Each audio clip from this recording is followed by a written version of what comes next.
Hello बच्चों, कैसे हैं आप लोग। चलिए आज की क्लास में हम लोग पढ़ते हैं विभाज्यता का नियम। यानी यदि कोई बड़ी से बड़ी अगर संख्या दी है तो इसको हम कुछ ही सेकंड में पता कर सकते हैं कि वो किस किस संख्याओं से कट सकती है। तो चलिए इसी नियम को हम लोग पढ़ते हैं।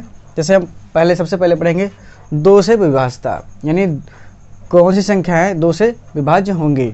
तो इसमें लिखा है इकाई अंक शून्य हो या कोई सम संख्या हो। जैसे ये संख्याएँ दी है हमारी 3 है और इसका इकाई अंक क्या हो, या तो शून्य होना चाहिए या तो कोई सम संख्या होना चाहिए, तभी वो क्या होगा 2 से विभाज्य होगा। तो आपका है 50, जिसमें लास्ट में इकाई अंक क्या है, शून्य है, यानी ये संख्या क्या होगी 2 से डिवाइड होगी। अभी देखिए यहाँ 2 है, ये भी सम संख्या है, और यहाँ 8 भी है, यानी ये तीनों संख्या क्या होगी 2 से विभाज्य होंगी। अब आती है 3 से विभाज्यता का नियम, देखते हैं।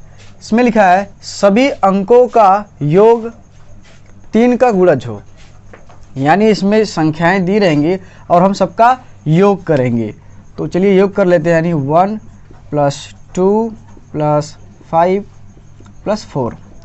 अभी क्या होगा 2 1 3 और 5 3 8 और 8 4 12।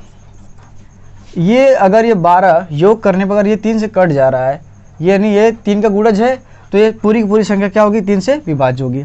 सेम ऐसे ही इसको भी हम करेंगे। तो आपका 4 है +2 है +7 +5, तो 4 2 6 और 6 7 13 और 13 5 18। 18 भी 3 का गुणज है, अतः ये संख्या 3 से विभाज्य होगी और ये पूरी की संख्या भी क्या होगी 3 से विभाज्य होगी। आते हैं 4 की बारी। 4 से विभाज्यता का नियम, इसमें लिखा है अंतिम 2 अंक 4 से विभाज्य हो, यानी किसी भी संख्या के अगर अंतिम 2 अंक अगर 4 से डिवाइड हो जा रहा है तो 4 की सारी संख्या क्या होंगी विभाज्य होंगी। तो चलिए इसको हम चेक करते हैं, यानी अंतिम 2 अंक इकाई और दहाई यहाँ भी है, तो इसको हम लोग चेक करते हैं कि 4 से कटता है कि नहीं कटता है। तो 84 84 है, तो आपका होगा 4 दूना 8 4 एकम 4, तो ये क्या होगा 84 4 से विभाज्य हो रहा है, यानी ये पूरी पूरी संख्या क्या होगी 4 से डिवाइड होगी। अभी इसमें देखते हैं, इसमें होगा आपका 4 एकम 4 2 बचा और 4 7 28, ये भी डिवाइड हो जा रही है, यानी ये पूरी की पूरी संख्या क्या होगी 4 से डिवाइड हो जाए। 5 से विभाज्यता का नियम देखते हैं हम लोग। यदि इकाई अंक 0 हो या 5 हो तो क्या होंगे वो 5 से विभाज्य होगी। इकाई अंक क्या है आपका 0 है, यहाँ भी कितना 5 है और यहाँ भी 0, ये सभी संख्या क्या है 5 से विभाज्य है। अभी आते हैं 6 से विभाज्यता का नियम देखते हैं। यदि कोई संख्या 2 और 3 दोनों से विभाज्य हो तो वह संख्या 6 से विभाज्य होगी, यानी 2 और 3 दोनों से होना चाहिए। तो इसको हम लोग चेक करते हैं। 2 से सबसे पहले, 2 से क्या होता है लास्ट में, यानी इकाई अंक क्या होना चाहिए सम होना चाहिए, यानी ये दोनों संख्याएं क्या है 2 से विभाज्य है। अब आती है 3 की बारी। तो 3 का हम क्या करते हैं, इन सब का योग करते हैं।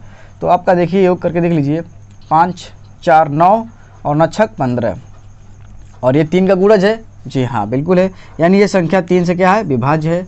अभी इसको देखते हैं, ये भी संख्या 2 से डिवाइड है विभाज्य है। अभी इसका हम लोग योग करते हैं तो आएगा 8 9 17 4 21, यानी ये भी संख्या क्या है 3 से विभाज्य, यानी ये दोनों संख्याएं क्या है आपकी 6 से विभाज्य है, क्योंकि 2 और 3 से विभाज्य ऑलरेडी से विभाज्यता का नियम। यदि किसी संख्या का अंतिम 3 अंक 8 से विभाज्य है तो सारी की सारी संख्या क्या होंगी 8 से विभाज्य होंगी। अंतिम 3 अंक देखना है हमको, यानी यहाँ और यहाँ, ये 3 अगर 8 से डिवाइड है तो सारी की सारी संख्या क्या होगी डिवाइड होंगी, विभाज्य होंगी। तो अब देखिए 56 है, 8 7 56 और 8 एकम 8, ये संख्या क्या है 8 से पूरी की पूरी डिवाइड है, ठीक है। अब इसमें देखिए 8 एकम 8 ये कट गया एक बार में, और 8 64 यानी 8 64 ये भी संख्या कट गई, यानी ये पूरी टोटल क्या है संख्या 8 से विभाज्य है। ओके, अब आते हैं 9 से विभाज्यता का नियम देखते हैं हम लोग। यदि संख्याओं के अंकों का योग 9 से विभाज्य है तो वह संख्या क्या होगी 9 से पूरी विभाज्य होगी। अब इन संख्याओं का अंकों का एक एक करके हम क्या करेंगे योग करेंगे। तो चलिए 5 + 1 + 6, इसके बाद +7 और +8, तो 5 1 6 और 6 6 12 और 12 7 19 और 19 8 आपका होगा 25, सॉरी 19 8 आपका 27 होगा, plus 1 plus 0 plus 0 plus 5 plus 6 और प्लस 4। तो 2 1 3, शून्य का कोई मतलब नहीं है, 3 5 8 और 8 6 14 और 14 4 18। ये संख्या 9 से 9 का गुणज है, ठीक है। तो ये संख्या क्या होगी, पूरी की पूरी 9 से विभाज्य होगी। 10 से विभाज्यता का नियम, यदि किसी संख्या का इकाई अंक 0 हो तो वो पूरी संख्या क्या होंगी, 10 से विभाज्य होंगी। तो देखिए आपकी ये संख्या मान लीजिए 100, इसके लास्ट में इकाई अंक क्या है, 0 है, ये 10 से विभाज्य होगी। अब इसमें भी देखिए इकाई अंक 0 है और इसमें भी इकाई अंक 0 है, ये सभी क्या होंगी, 10 से आपका विभाज्य होगी। नेक्स्ट है 11 से विभाज्यता के नियम, यदि किसी संख्या के विषम अंकों के योग में से सम अंकों को योग को घटाने पर प्राप्त या तो 0 हो या 11 का गुणज हो, तभी वो संख्या क्या होगी, 11 से विभाज्य होगी। तो चलिए हम लोग चेक करते हैं। इसमें लिखा है विषम अंक, सम अंक और विषम अंक। अब देखिए ये आपका हो गया विषम, ओके, पहला विषम होता है, उसके बाद तीसरा, उसके बाद 5वां 7वां 9वां, ऐसे करके सब क्या है, विषम है। तो इनका योग करेंगे हम लोग, तो आएगा आपका 5 + 6 + 1, विषम अंकों का योग माइनस सम अंकों का योग, सम का मतलब 2 और 4, तो यानी 7 5 12, ओके, यानी विषम अंकों का योग यानी 5 + 7। अभी क्या होगा, 6 5 11 1 12 माइनस 7 5 12, यानी 12 में से 12 गया, कितना आ गया आपका, 0 आ गया।